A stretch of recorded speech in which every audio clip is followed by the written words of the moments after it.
رمضان کا اصل میں جو پروگرام ہے، میں پہلے ذرا تمہیداً عرض کر دوں کہ ہم صرف واقف ہیں روزہ دن کا اور رات کو 1 گھنٹے کی تراویح۔ یہ بہت بڑا مغالطہ ہے، بہت بڑا مغالطہ ہے، بہت بڑا مغالطہ۔ اصل میں رمضان کا پروگرام کیا ہے؟ دن بھر کا روزہ اور رات کے اکثر حصے کو قرآن کے ساتھ لے کر جاگنا۔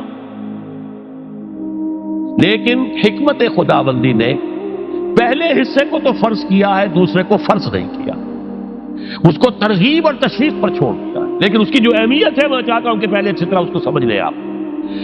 دیکھیے پہلی حدیث اس میں ہے ان سلمان الفارسی رضی اللہ تعالی عنہ قال خطبنا رسول اللہ صلی اللہ علیہ وسلم فی آخر یوم من شعبان۔ حضرت سلمان فارسی سے مروی ہے، انہوں نے فرمایا کہ خطبہ ارشاد فرمایا ہمیں اللہ کے رسول نے صلی اللہ علیہ وسلم شعبان کے آخری دن۔ فقال، آپ نے ارشاد فرمایا، یہ خطبہ طویل ہے، میں نے صرف شروع کے چند جملے یہاں نقل کیے ہیں۔ یا ایھا الناس قد اضلکم شہر عظیم، اے لوگوں تم پر ایک بہت عظمتوں والا مہینہ سایہ فگن ہو گیا ہے۔ دیکھیے سایہ فگن سے وہ انگریزی کا محاورہ آپ کے ذہن میں آنا چاہیے، coming events cast their shadows before. ابھی رمضان شروع نہیں ہوا ہے، شعبان کا آخری دن ہے، تو وہ کمنگ ایونٹ جو ہے رمضان مبارک، اس کا سایہ آ گیا ہے تم پر، اس لیے حضور نے وہ لفظ استعمال کیا قد اضلکم، ظلال کہتے ہیں سائے کو، قد اضلکم شہر عظیم، بڑی عظمت والا مہینہ ہے، شہر مبارک، بہت برکت والا مہینہ ہے، شہر فیہ لیلۃ خیر من الف شہر، اس میں ایک رات وہ بھی ہے، وہ مہینہ جس میں ایک رات وہ بھی ہے جو 1000 مہینوں سے افضل ہے۔ انا انزلناہ فی لیلۃ القدر وما ادراک ما لیلۃ القدر لیلۃ القدر خیر من الف شہر۔ اب جو اگلے 2 جملے ہیں وہ نوٹ کیجئے، جعل اللہ صیامہ فریضۃ وقیام لیلہ تطوعا، اللہ نے ٹھہرایا ہے، قرار دیا ہے اس کا روزہ رکھنا تو فرض کے درجے، اور اس کی رات کا قیام تطوع کے درجے میں، اپنی مرضی پر، اپنی خواہش پر، نفل کے طور پر یہ تم پر لکھ دیا گیا ہے، لکھا تو گیا ہے، جعلہ تو ہے۔ مجعول کا جو پہلا مفعول ہے وہ کیا ہے؟ جعلہ کا مجعول اول کیا ہے؟ دن کا روزہ، اور مجعول ثانی کیا ہے؟ قیام لیلہ، رات کو کھڑا رہنا۔ اب یہ رات کا کھڑا رہنا اس کی کتنی مقدار ہوگی؟ کہاں سے معلوم کریں گے؟ قرآن سے۔ جب یہ لفظ آیا ہے سورہ مزمل میں، یا ایھا المزمل قم اللیل الا قلیلا نصفہ او انقص منہ قلیلا او زد علیہ ورتل القرآن ترتیلا، یہ معنی ہے اے لحاظ کپل میں لپٹ کر لیٹنے والے، کھڑے رہا کرو رات کو سوائے اس کے تھوڑے سے حصے کے، یعنی آدھی رات یا اس میں تھوڑا سا کم کر لو، جسے پھر کہا مفسرین نے 1/3 رات کم سے کم، اور زد علیہ، یا آدھی پر بھی کچھ زیادہ کرو، یہ 2/3 رات ہو گئے۔ وَرَتِّلِ الْقُرْآنَ تَرْتِیلًا، اور قرآن کو اتارا کرو تھوڑا تھوڑا تھوڑا، یہ ترتیل، تفریل، تنزیل، جیسے قرآن تھوڑا تھوڑا محمد پر نازل ہوا صلی اللہ علیہ وسلم، ایسے ہی تھوڑا تھوڑا تھوڑا قرآن اپنے اندر اتارو، ہیمر اٹ ڈاؤن، اپنے ذہنوں میں اتارو، اپنے قلب میں اتارو۔ اس کے لیے رات کو کھڑے رہو، اور قیام اللیل کم سے کم 3/4 شب کے اوپر اطلاق ہوگا، اس سے کم پر تو اطلاق ہے ہی نہیں۔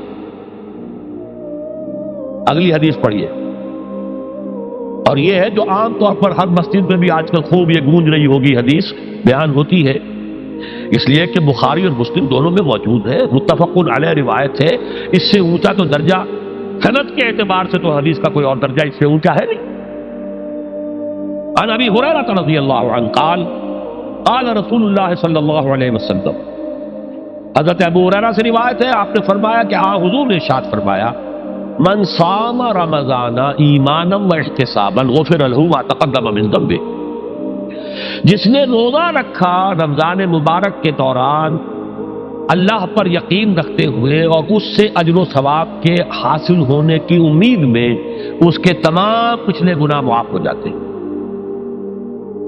ومن قام رمضان ایمانا واحتسابا غفر له ما تقدم من ذنبه، اور جو کھڑا رہا رمضان کے دوران، کھڑا رہا ہے، جیسے ساما، میں نے شروع میں آپ سے عرض کر دیا تھا یہ مصدر ساما یصوم صوما قام یقوم قیاما، ومن قام رمضان، جو کھڑا رہا رمضان کے دوران، پورے رمضان کے دوران کھڑا رہا، ایمان و احتسابا کی شرط پھر وہی ہے، غفر له ما تقدم من ذنبه، وہی اجر اس کا بھی ہے۔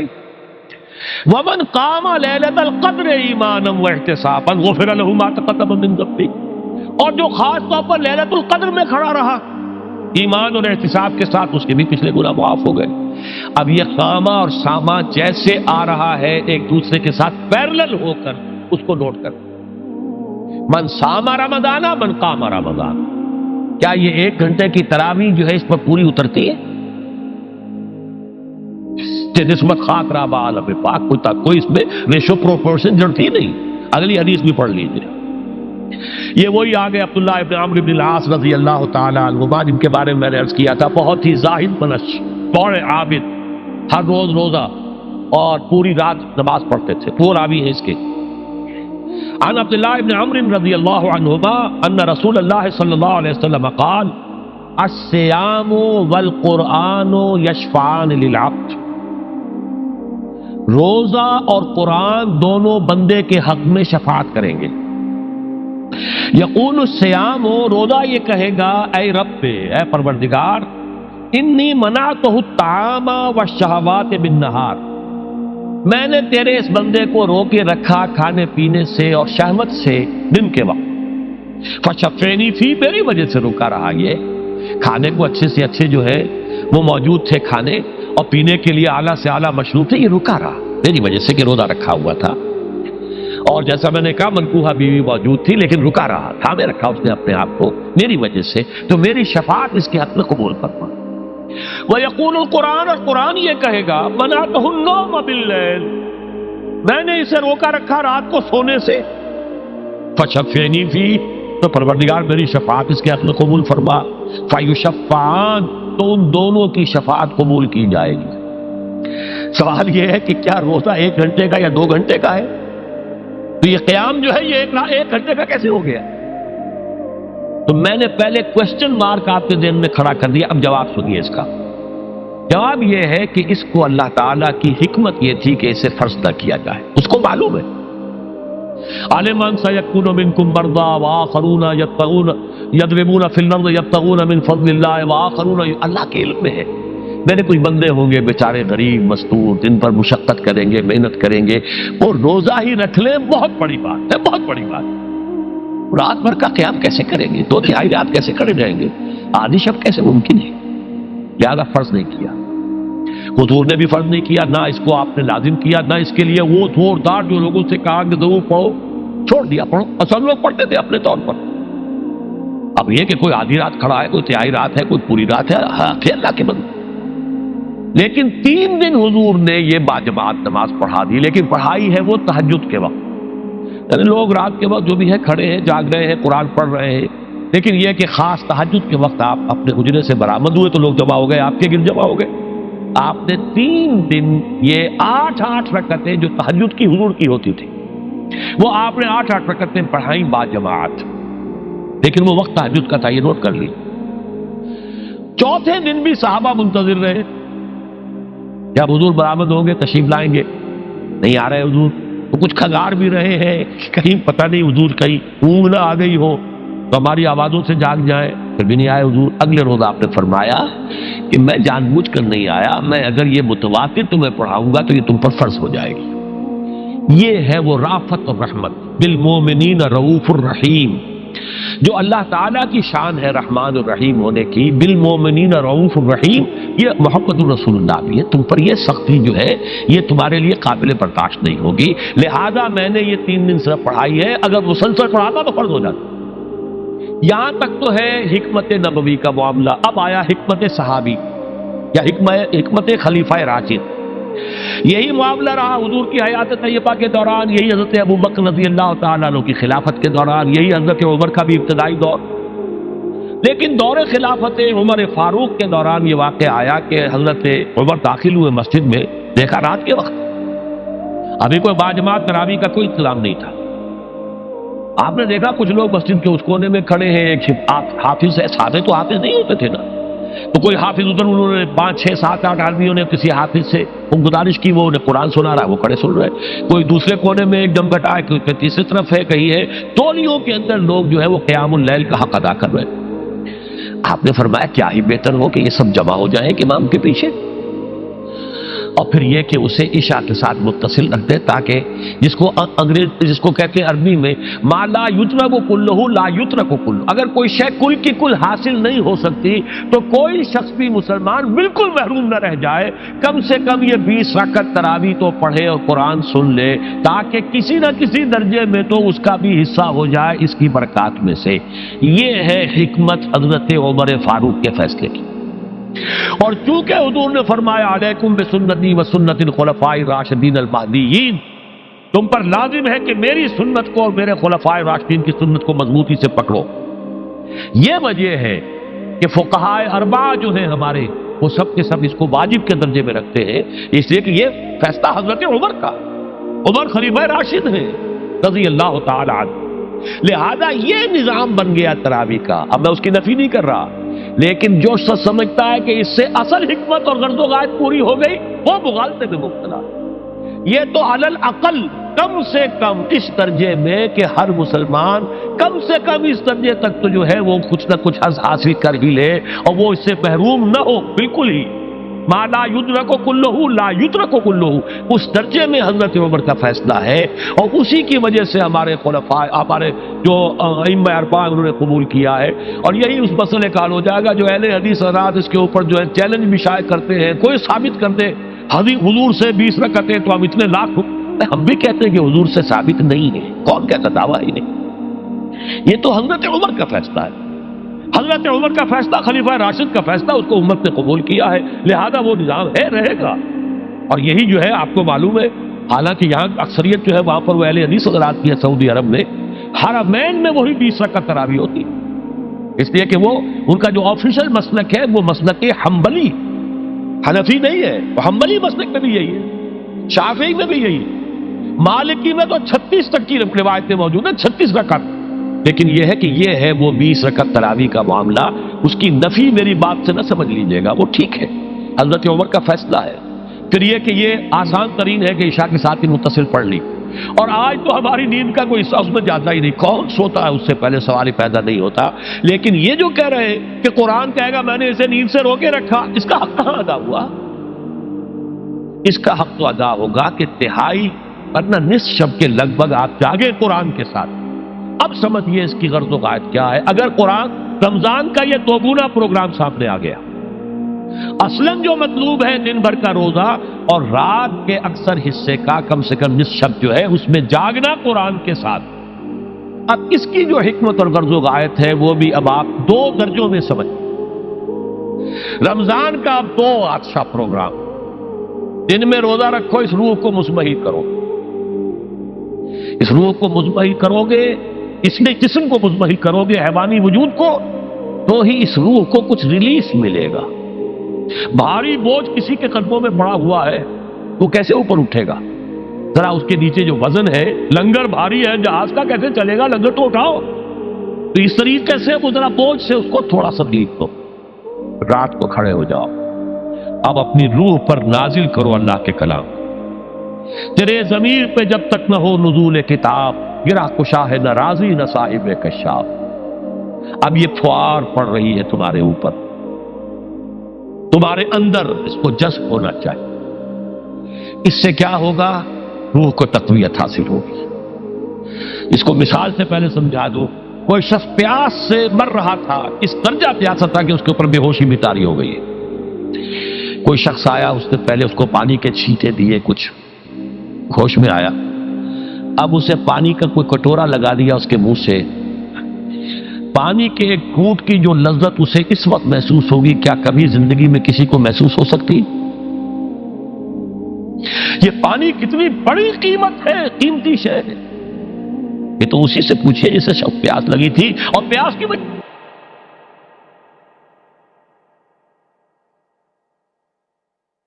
متوجہ ہیں، لہذا ہمیں وہ پیاس محسوس ہی نہیں ہوتی کہ یہ بھی واقعی میرے اندر کوئی پیاس ہے۔ روح بیدار ہوگی تو وہ پیاس جو اس کے اندر پیدا ہوئی ہے وہ کدھر متوجہ ہوگی؟ اپنے پروردگار کی طرف۔ یہ ربط ہے اگلی آیت کا، آپ پڑھیے وَإِذَا سَأَلَكَ عِبَادِي عَنِّي فَإِنِّي قَرِيبٌ۔ جب یہ روح بیدار ہو کر اپنے مرکز کی طرف متوجہ ہوگی، اپنے منبع اور سرچشمے کی طرف متوجہ ہوگی، اپنے مبدا کی طرف متوجہ ہوگی، تو اے میرے نبی صلی اللہ علیہ وسلم، جب میرے بندے آپ سے میرے بارے میں پوچھیں فَإِنِّي قَرِيبٌ، انہیں بتا دیجئے میں قریب ہی ہوں، کہیں دور نہیں، اس کی رگے جاں سے بھی زیادہ قریب۔ ہم قریب ہیں، جب چاہو ہمیں پکارو، جب چاہو دعا کرو، جب چاہو باریابی حاصل کر لو۔ ہم تو مائل بے کرم ہیں، کوئی سائل ہی نہیں۔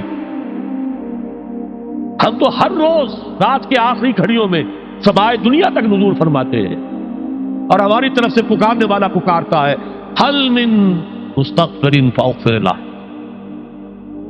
ہے کوئی استغفار کرنے والا کہ میں اسے بخش دوں؟ ہے کوئی مانگنے والا حل من سائل فاعطیہ، ہے کوئی مانگنے والا جسے میں دوں؟ تم سوئے ہوتے ہو،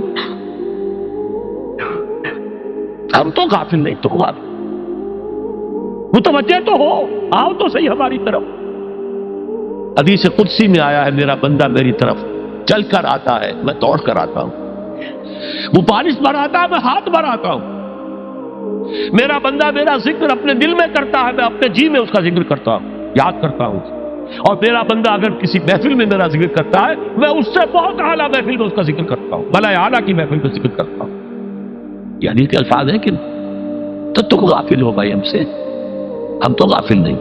اغیب و ذو اللطائف لا یغیب وارجو ہو رجال لا یخیب، میں غائب ہو جاتا ہوں، وہ تو غائب ہونے والی ہستی ہی نہیں ہے، ہر آن موجود، ہوا معکم اینما کنتم۔ وَإِذَا سَأَلَكَ عِبَادِي عَنِّي فَإِنِّي قَرِيبٌ أُجِيبُ دَعْوَةَ الدَّاعِ إِذَا دَعَانِ فَلْيَسْتَجِيبُوا لِي۔ لیکن اب آئی بات اصل، یہ دو طرفہ بات ہوگی، مجھ سے دعا کرو، کسی وقت کی پابندی نہیں، کسی جگہ کی پابندی نہیں، ناپاکی کی حالت میں ہو تب بھی دعا کر سکتے ہو، میری کتاب کو ہاتھ مت لگانا، مجھ سے دعا کر سکتے ہو، دعا پہ کوئی پابندی نہیں، لیٹے مانگو، بیٹھے مانگو، ناپاکی میں مانگو، پاکی میں مانگو، جب چاہو مانگو مجھ سے، دعا میں کوئی خطرت نہیں، اور جہاں پکارو گے there and then I will listen to you and I will grant your prayers۔ اجیبو جو ہے، اجیبو دونوں مان، جواب دینا اور قبول کرنا، اجابت استجابت دونوں کا ایک ہی مفہوم ہے، جواب دینا اور قبول کرنا۔ اجیب دعوت الداعی اذا دعان، میں تو ہر پکارنے والے کی پکار کو سنتا ہوں، قبول کرتا ہوں جب بھی وہ مجھے پکارتا ہے، لیکن فلیستجیبوا لی، میرا بھی تو کہنا مانو، چاہیے کہ یہ بھی میرا کہنا مانے، مجھ سے محبت کریں، مجھ سے لو لگائیں، میرے دین کے لیے اپنے آپ کو وقف کریں۔ ان صلاتی و نسکی و محیای و مماتی للہ رب العالمین، میرے باغیوں کے خلاف بغاوت کریں، میرے دین کا جھنڈا اونچا کریں، یہ سارے احکام ہیں کہ یہ قرآن میں۔ قاتلوہم، جیسا کہ میں نے آپ کو بتایا اگلے ہی رکوع میں قتال کا حکم آ رہا ہے، اب وہ گھوڑوں کو روزہ رکھواتے تھے، بتا دیا یہ روزہ تمہیں کس لیے رکھوایا جا رہا ہے، اگلے ہی رکوع کے اندر حکم ہے قاتلوا فی سبیل اللہ الذین یقاتلونکم وقاتلوہم حتی لا تکون فتنۃ ویکون الدین للہ، اللہ کے لیے دین ہو جائے، پورا کا پورا نظام اللہ کے تابع آ جائے، اس کے لیے پہلے دعوت دو، محنت کرو، جد و جہد کرو، اس دعوت کے نتیجے میں جمعیت فراہم کرو، جب جمعیت اتنی ہو جائے کہ پھر اس باطل نظام کے خلاف بغاوت کر سکو تو کرو بغاوت، اگر باطل نظام کے خلاف بغاوت نہیں کرتے ہو تو پھر ہم سے بغاوت ہے تمہاری، پہلے ذہنی بغاوت ہے، آپ ڈس اون کیجئے ذہنی اعتبار سے، نفسیاتی اعتبار سے، میں اس نظام کو نہیں اون کرتا، ریکنسائل نہ کیجئے اس کے ساتھ، کوئی تعاون نہ کیجئے اس کے ساتھ، کوئی چاچری اور ملازمت نہ کیجئے اس کی، تن من دھن لگائیے اس نظام کو بدلنے کے لیے، چاہے ابھی وہ دعوت کے مرحلے میں ہے، لوگوں کو تیار کیا جا رہا ہے، تربیت دی جا رہی ہے، تزکیہ کیا جا رہا ہے، لیکن ہدف کیا ہے؟ تاکہ اللہ کا دین غالب، فَلْيَسْتَجِيبُوا لِي، میرا بھی تو کہنا سنے اور مانے. میں جہاد کا حکم دیتا ہوں تو جہاد کریں، میں اقامت دین کا حکم دیتا ہوں اقیم الدین تو اس کے لیے کھڑے ہو جائیں، میں قتال کا حکم دوں تو قتال کریں. فَلْيَسْتَجِيبُوا لِي وَلْيُؤْمِنُوا بِي، اور مجھ پر ہی اپنا ایمان پختہ رکھیں. توکل کریں تو مجھ پر کریں، محبت کریں تو مجھ سے، راضی رہے تو میری تقدیر پر راضی رہے. توکل ہو، راضی برضائے رب ہو، اطاعت ہو، جب تک یہ ساری چیزیں اللہ کے لیے نہ ہو جائیں. والذین آمنوا اشد حبا للہ، اصل میں تو مومن وہ ہوتے ہیں جو سب سے بڑھ کر شدید ترین محبت اللہ سے کرتے ہیں. قل ان کان آباؤکم وابناؤکم واخوانکم وازواجکم وعشیرتکم واموال اقترفتموها وتجارۃ تخشون کسادها ومساکن ترضونها احب الیکم من اللہ ورسولہ وجہاد فی سبیلہ فتربصوا حتی یاتی اللہ بامرہ واللہ لا یہدی القوم الفاسقین. اے نبی ان سے کہہ دیجئے اگر تمہیں اپنے باپ، اپنے بیٹے، اپنے بھائی، اپنے اسپاؤسز، بیوی کے لیے شوہر، شوہر کے لیے بیوی، اور رشتے دار، اور تمہارے وہ مال جو تم نے بڑی محنت سے جمع کیے ہیں، تمہارے وہ کاروبار جن کا تمہیں اندیشہ ہوتا ہے کہ کساد بازاری نہ ہو جائے، کہیں پر جو ہے ریسیشن نہ آ جائے، اور تمہارے وہ مکان اور محلات جو تم نے بنائے ہیں، اگر یہ 8 چیزیں محبوب تر ہیں اللہ سے اور اس کے رسول سے اور اس کی راہ میں جنگ کرنے سے، جہاد سے، تو جاؤ دفعہ ہو جاؤ، بیٹھو وہاں یہاں تک کہ ہم اپنا فیصلہ سنا دیں. اور اللہ ایسے فاسقوں کو، ایسے ناہنجاروں کو ہدایت نہیں دیتا. یہ ہے قرآن آیت نمبر 24 سورہ توبہ. فَلْيَسْتَجِيبُوا لِي وَلْيُؤْمِنُوا بِي لَعَلَّهُمْ يَرْشُدُونَ. اب وہ لفظ آ گیا رشد. دیکھیے پہلے آیا تھا لَعَلَّكُمْ تَتَّقُونَ، روزہ، مجرد روزہ تقوی پیدا کر دے گا، ضبط نفس، اور ضبط نفس بھی وہ جو حکم خداوندی کا تابع ہے. یہ روزے کی ریاضت ہے، روزے کی ریاضت کا حاصل. رمضان کے روزے کے ساتھ قیام اللیل کا دو گنا پروگرام، دن میں روزہ، رات کا قیام قرآن کے ساتھ. اس کا پہلا نتیجہ کیا ہے؟ لعلکم تشکرون، تاکہ قرآن کی عظمت منکشف ہو جائے، قرآن کی قدر و قیمت سے تم آگاہ ہو جاؤ، تمہیں معلوم ہو جائے کتنی بڑی دولت ہے جو اللہ نے دی ہے. اور آخری بات یہ، جب تمہاری روح بیدار ہو جائے گی، اپنے مالک کے ساتھ ہم کلام ہوگی. اسی کا نام دعا ہے. دعا ہے جس کے بارے میں حضور نے فرمایا الدعاء مخ العبادہ، یہ عبادت کا جوہر ہے. الدعاء هو العبادہ، دعا ہی تو اصل عبادت ہے. یہ دعا ہی تو ہمیں میسر نہیں ہے. 17 رکعتیں پڑھنی ہیں ہم نے عشاء کی، لیکن اللہ کے ساتھ کوئی لوگ نہیں لگی، ادھر کی ادھر کی سوچیں آ رہی ہیں. 17 رکعتیں پڑھی ہوں یا 7 پڑھی ہوں، 10 پڑھی ہوں، آپ کو اجر ملے گا، لیکن آپ کو دعا کی نصیب نہیں ہوئی. دعا کب ہوتی ہے؟ بقول اقبال، یہ جو میرے اندر ہے فائنائٹ ایگو، انائے صغیر، انا میں، یہ چھوٹی سی انا ہے. اس انائے کبیر، اس انائے کبیر کے لیے سب سے بڑی جو مظہر آیت ہے قرآن مجید میں وہ سورہ طٰ، اننی انا اللہ لا الہ الا انا، میں ہوں وہ اللہ جس کے سوا کوئی نہ. اننی انا اللہ لا الہ الا انا، یہ ہے فاعبدنی واقم الصلاۃ لذکری.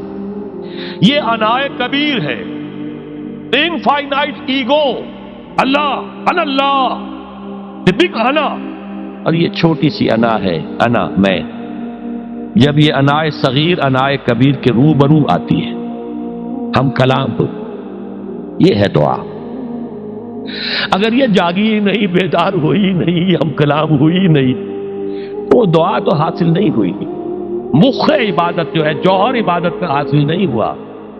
ہاں ایک شکل ہے عبادت کی، مراسم عبودیت ہے، یہ اشکال ہے، رہ گئی رسم ادا روح بلالی نہ رہی، فلسفہ رہ گیا تلقین غزالی نہ رہی. ایک شکل ہے، تم نے کر لی، اجر ملے گا. آخر وقت نکالا ہے، آپ اللہ کے سامنے کھڑے ہوئے ہیں، اجر سے محنت کا جو اجرت وہ دے گا، لازم اس پر بھی دے گا.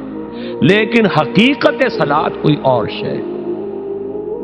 اسی لیے کہا محمد رسول اللہ صلی اللہ علیہ وسلم الصلاۃ معراج المومنین، اہل ایمان کے لیے یہ معراج کے درجے کی شے ہے۔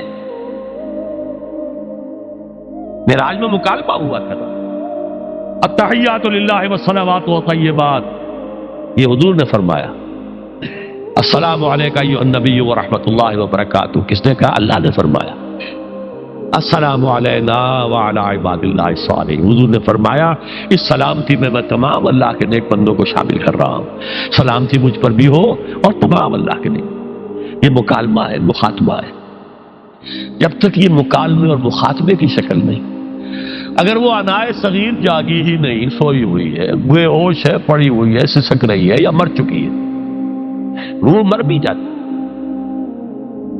جسم زندہ ہے، روح مرتی، جسم جان کے ساتھ زندہ ہے، حیوان انسان زندہ ہے، انسان مر چکا۔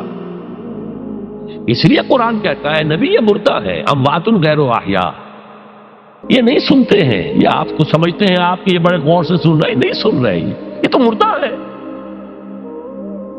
روحانی طور پر مردہ ہے، ان کی روح مر چکی ہے، یہ تو حیوان رہ گیا زندہ صرف، یہ چلتے پھرتے مقبرے ہیں، یہ چلتے پھرتے تعزیے ہیں، اس کے سوا کچھ نہیں۔ یہ ابو جہل کون ہے اور ابو لہب کون ہے؟ یہ حیوان ابو جہل ہے اور حیوان ابو لہب ہے۔ ظاہر بات ہے کہ آنکھ تو کتے کی بھی ہے اور بلی کی بھی ہے، اور کان کتے کے بھی ہے، بلی کے بھی ہے۔ کتا بھی دیکھ کر گاڑی آ رہی ہے تو اپنے آپ کو بچاتا ہے، تم نے بچا لیا تو کون سا بڑا کمال کیا۔ وہ اندر کا انسان مر چکا ہے، یہ انسان اندر کا روحانی وجود یا مر چکا ہے یا سسک رہا ہے یا دبا ہوا ہے، بے ہوش ہے۔ یہ بیدار ہو اور ہم کلام ہو، افلاک سے آتا ہے نالوں کا جواب آخر، کرتے ہیں خطاب آخر، اٹھتے ہیں حجاب آخر، آتا ہے اللہ جواب دیتا ہے۔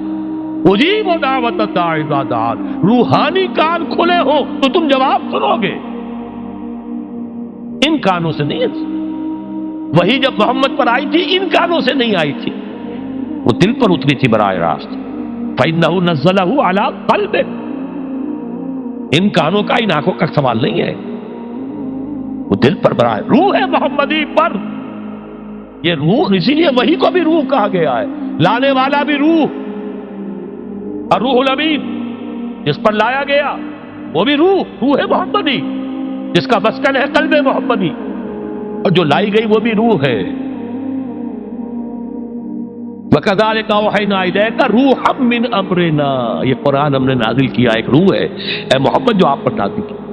مَا كُنْتَ تَدْرِي مَا الْكِتَابُ وَلَا الْإِيمَانُ، اس سے پہلے تو آپ کو کچھ پتہ نہیں تھا کتاب کیا، شریعت کیا، ایمان کیا، وَلَٰكِنْ جَعَلْنَاهُ نُورًا، ہم نے اس قرآن کو نور بنا کر آپ پر اتارا ہے۔ یہ ہے، اس کے لیے ہے اصل رشد۔ اب آخری لفظ آیا رشد، یہ گویا کہ جو مختلف الفاظ ہیں قرآن میں، کامیاب، فائزون، اولئک هم الفائزون، ٹھیک ہے، فوز، کامیابی تک پہنچنے والا، اولئک هم المفلحون، یہ ایک اور لفظ ہے، لیکن راشدون یہ چوٹی کا لفظ ہے، اسی لیے صحابہ کے لیے آیا اولئک هم الراشدون سورہ الحجرات میں۔ اسی لیے انسانوں میں سے نبیوں کے بعد سب سے اونچے چوٹی کے انسان ابو بکر، عمر، عثمان، علی، ان کے لیے آیا خلفاء الراشدون، علیکم بسنتی وسنت الخلفاء الراشدین المہدیین، یہ رشد ہے۔ رشد تک پہنچنا ہے تو یہ کام ہے، اور یہ ہے اصل حاصل صیام و قیام رمضان کا۔ اولئک هم الراشدون، اللہم ربنا اجعلنا منہم، اللہم ربنا اجعلنا منہم، اللہم ربنا اجعلنا منہم۔